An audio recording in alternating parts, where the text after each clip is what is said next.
à toutes, bienvenue sur le plateau jaune du groupe G-Consist Sport. Nous sommes là encore pour vous donner le résumé, on va dire une analyse de cette demi-finale de la Ligue des Champions qui a opposé hier le Barça et l'équipe de Red. Et aujourd'hui, l'Ajax Amsterdam face à l'équipe de Tottenham. Bonsoir monsieur Ricardo Zama. Et bonsoir monsieur, je suis très... Voilà. Déjà, Ligue des Champions qui a opposé hier le FC Barcelone et l'équipe de Liverpool.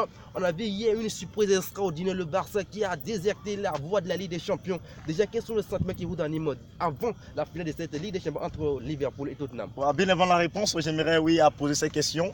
La Ligue des Champions n'est-elle pas mythe ou réalité? Parce que vraiment, on a vu des choses qui sont vraiment surprenantes. On a vu un Barça qui était d'avance se qualifier pour la finale. Mais c'est comme on dit, c'est mal connaître l'équipe des Reds avec Klopp qui lui-même n'y croyait pas. Il a même affirmé sur les réseaux sociaux. Voilà, on a vu une équipe de Liverpool qui a pris confiance en elle-même.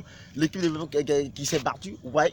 Le premier but arrive et juste 2 minutes après, on a assisté à un deuxième but. Une fois il y a ce deuxième but, alors nous sommes à un but de moins entre le Barça. Je pense que vraiment la confiance est revenue totalement de façon efficiente au niveau des joueurs de Liverpool. Barça n'a pas joué le coup, on n'a pas résisté à cette remontada. Et là, vraiment, l'avance est tournée côté de merci Ricardo Zama. Je vous ai dit tantôt que cette demi-finale était pleine de surprises, pleine de miracles. On a vu aujourd'hui Tottenham face à l'équipe d'Ajax Amsterdam. L'Ajax qui s'est fait éliminer à la dernière minute. Encore une demi-finale qui nous montre que le football, la Ligue des Champions, est plus réservé aux élites, soit comme on l'a dit tout à l'heure, réalité au mythe. Alors, qu'est-ce que vous pensez encore de cette demi-finale qui a posé tout à l'heure l'équipe d'Ajax Amsterdam face à l'équipe de Tottenham? Voilà, oui, on a vu une équipe d'Ajax qui s'est battue, qui a très bien joué autant que l'équipe de Liverpool. On a vu l'Ajax qui s'est vu même aussi en finale. Mais on voit un Lucas, qui va venir crucifier le rêve. Un Lucas qui va venir briser ce rêve, d'Amsterdam. Voilà, parce que nous étions au niveau des temps additionnels. Et les 5 minutes n'ont pas été nécessaires à cette équipe d'Ajax de se voir vraiment en finale. Nous sommes à la porte. Nous sommes vraiment aux dernières heures, aux dernières secondes.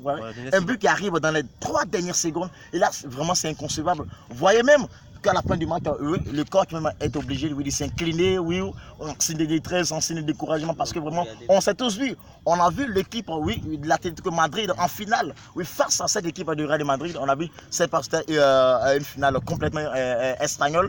On a vu dans les derniers instants, même ce Simeone a même levé la main pour que vraiment ceux qui étaient dans la tribune criaient à la victoire. Mais c'était mal connaître aussi le Real. Cette histoire peut arriver chaque instant.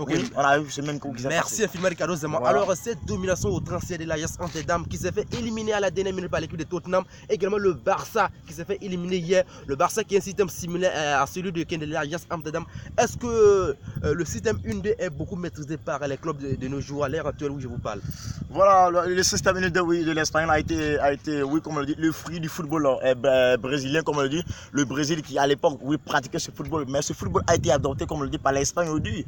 Mais plus encore, comme réanimé, sinon animé par cette équipe du Barça. Je pense que c'est ce jeu-là que cette équipe d'Ajax essaie de tricher aujourd'hui. Voilà.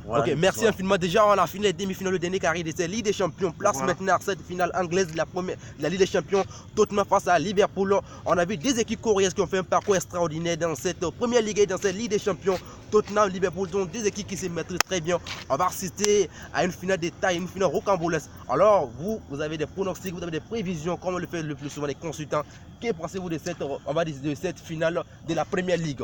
Comme on l'a dit, le championnat anglais, la Première Ligue anglaise, on n'est jamais maîtrisé. Voilà. Même le premier peut se faire battre par le dernier. Ce n'est pas comme en France, ni comme en Espagne, où nous connaissons vraiment le premier, on sait que vraiment la première équipe va toujours battre la dernière. Mais ce n'est pas fort probable que cette équipe de Liverpool puisse battre à la fin de ses conférences, cette équipe de Tottenham. Si Tottenham a pu faire pour suivre aux intentions, sinon au tir mélancolique de cette équipe d'Ajax, je pense que vraiment c'est mal connaître cette équipe de Tottenham. Mais on retourne aujourd'hui, dans une histoire de la Première Ligue, voilà, ces 2 équipes anglaises qui ont